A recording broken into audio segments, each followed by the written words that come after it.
Spoilers for this upcoming review! Happy New Year! And welcome to Don't Quote Me on That. I am Alex the Unquotable. This is the show where I talk about films that I've recently just seen in cinema, or maybe at home. I don't know, I haven't fully decided yet whether I'll talk about stuff I've just recently seen on DVD just cuz, but let's stick to cinema for now, because that's what we're talking about today. I'm so inconsistent. As alluded to in my previous Don't Quote Me on That, I went to go see the Spiderverse. Now, I went to go see this a few days before Christmas, but due to my editing schedule, this will probably come out in the new year. Because life, I guess. It's hot. I don't really want to think. It's a hot day today here in Australia. Drink water, kids. Okay, so, Into the Spiderverse.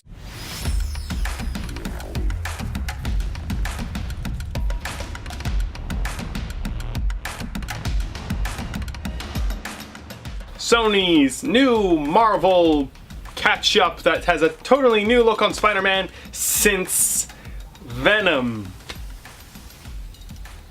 Yeah. Okay, I know I'm acting like this is some super uncertain film and I don't know what to make out of Tale of Us, but I really enjoyed it. Man, I really enjoyed all the films I've seen. Maybe I should see something I don't like so people don't think I'm just super Mr. Positive optimistic reviewer.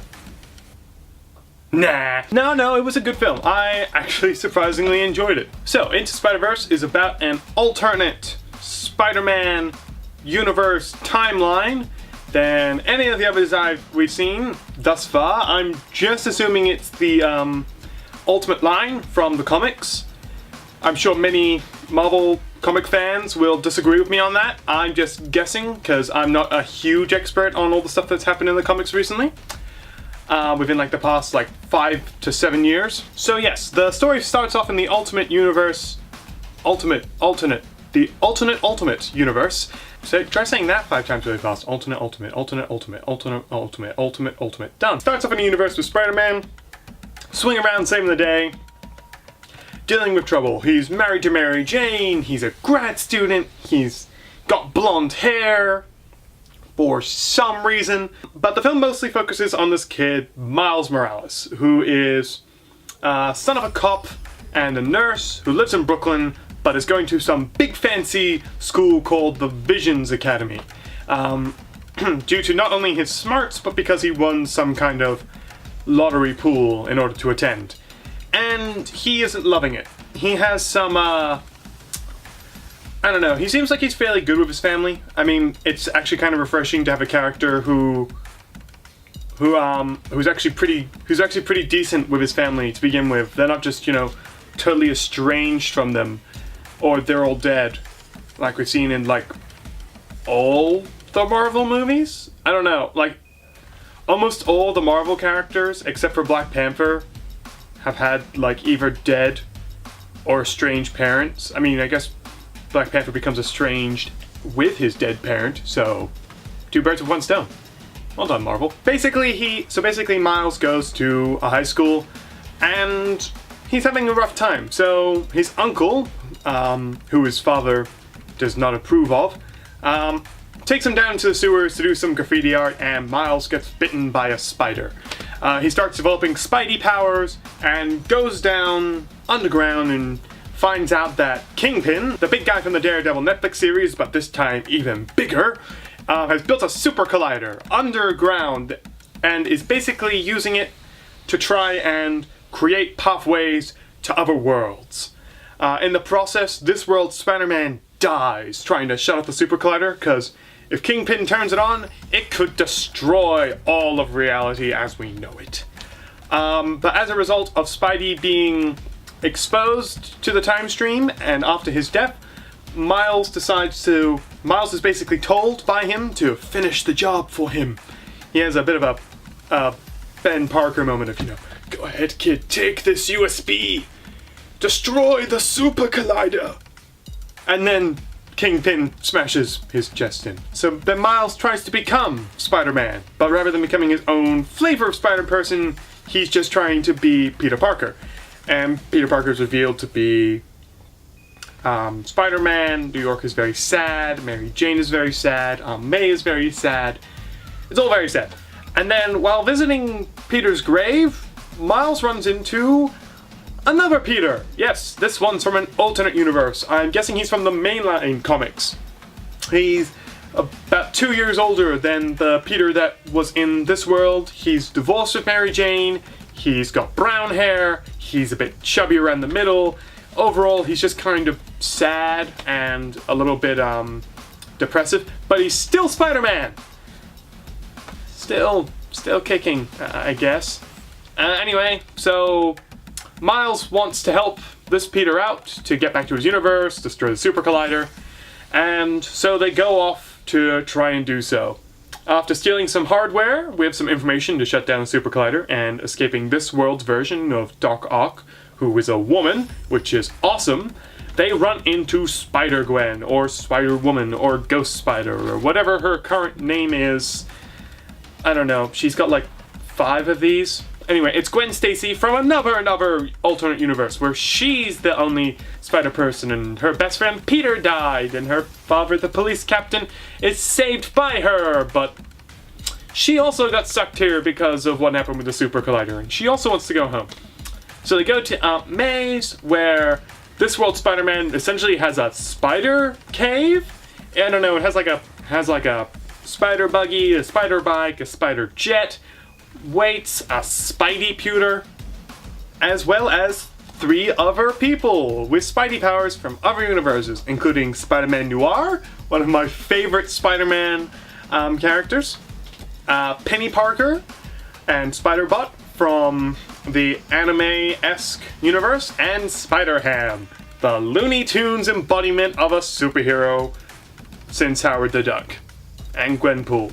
So it's a bit of infighting, because although Miles has powers that the others don't, like the ability to turn invisible and to do this cool Venom Shock thing, he doesn't know how to control those powers, and they don't think he has what it takes to be a Spider-Man at this current moment. And basically it comes down to all of them have to go home except one of them, and that one has to stay behind and destroy the Super Collider.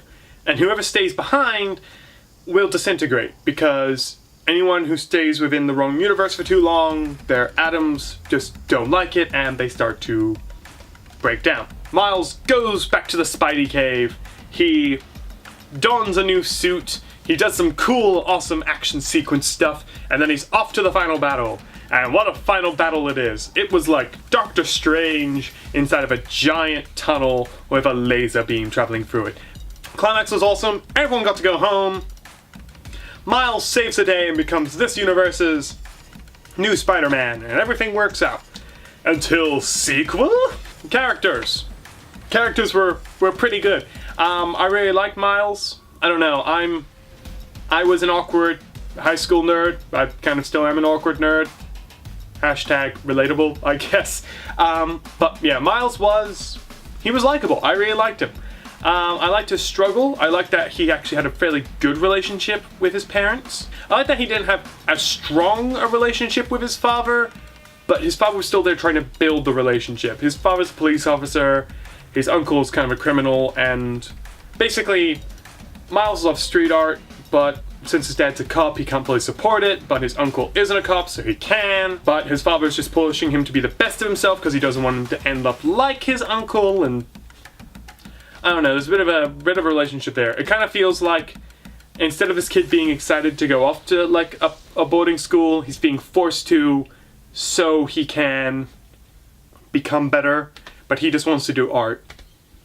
I don't know what the entire storyline was there. That was a bit vague, but that might just be me. I was more focused on all the Spidey stuff. All the Spider people were really, really cool. I feel like mainline Spider-Man, the slightly chubbier one, we'll call him Spider Chubs. Oh, let's not call him Spider Chubs, that's mean. We'll call him mainline Spider-Man. Mainline Spider-Man, he was good. He was kind of like watching sad Batman. You know, like, if anyone's seen, I think it was called Batman Beyond, and how you saw Bruce Wayne when he was super old. It was kind of like watching that, but if he wasn't super old. He was just kind of sad.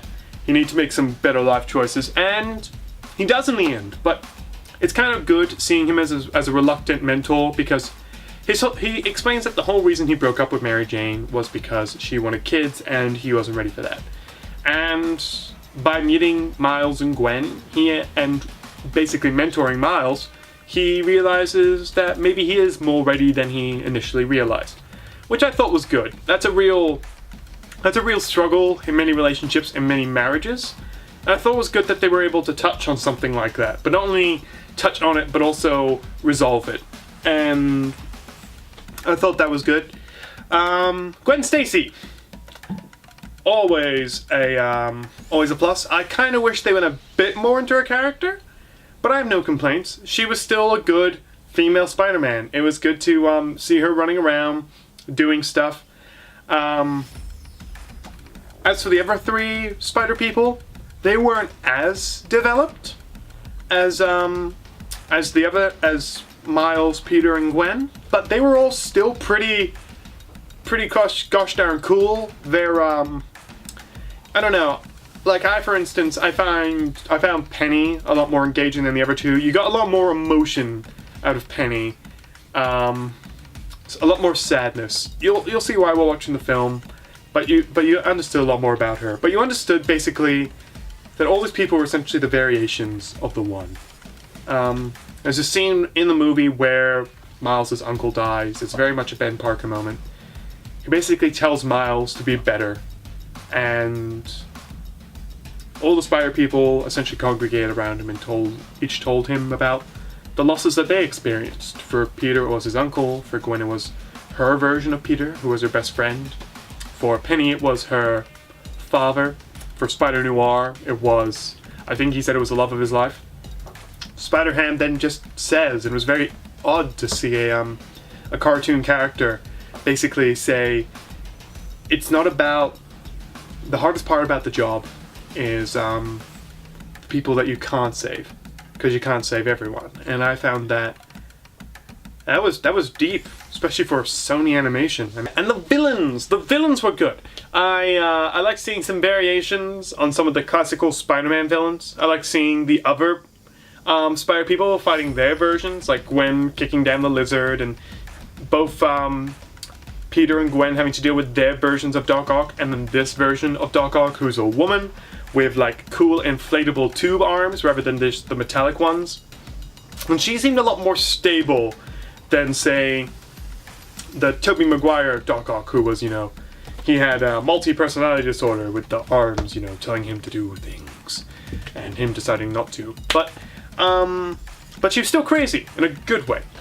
Kingpin, he was massive, he was huge, and he was tragic as well. It was kind of like watching Doctor Doom trying to understand the concept of family. Essentially, Kingpin was what happens when a crime boss has a family that he loves, but he doesn't want to tell them about the crimes that he's committed. And it's actually due to him fighting Spider-Man that he lost his wife and son in an accident. And that's the whole reason why he's building the Super Collider, because he wants his family back, so he's going to try and take other dimensions versions of them. That was very sad. It was a very good reason, a very good evil motivation, but also very sad of completely ignoring all the costs of building this world-wrecking machine just so he could have his family back. That made me very sad. Let's talk style. The style of this was remarkable. It was basically like watching a moving comic book. It had this cool art style that was 3D but highly stylistic. Lots of the characters were animated with very hard lines. It was kind of like watching the Telltale's Walking Dead game. Very hard lines, very soft background, so much so that if you looked at these very colorful backgrounds half the time with the character in the foreground, they were out of focus almost to the point where you were seeing double, and that was remarkable. So it just emphasized more when you did when they did a focus shift and you saw the background change. It was a beautiful, beautiful city. I liked all the different styles that they did. on each of the different Spider people. So Peter, Miles, and Gwen all kind of looked the same, but Spider-Ham was more 2D, a lot more Looney Tunes. Spider-Man Noir was just purely black and white, and Penny Parker was also 2D and very anime.